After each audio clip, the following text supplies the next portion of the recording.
Hello, in front of me I've got Omoda 9. In this video I'll show you seat adjustment, memorizing and comfort seat features.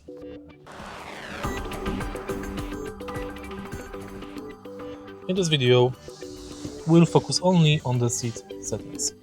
Take a look at the driver's doors. Right here we've got this panel. Next to this panel you can adjust the seat position in many ways. You can adjust curve, angle, height and distance. Also, thanks to these buttons, you can memorize seat. Press M button and press 1, 2 or 3 to memorize seat.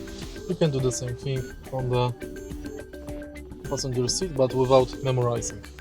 Now take a look at the screen display.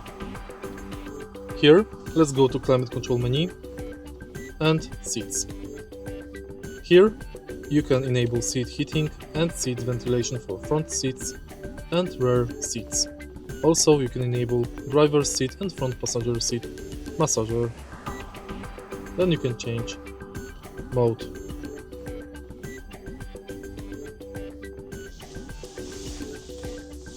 If you find this video helpful, please leave like, comment and subscribe.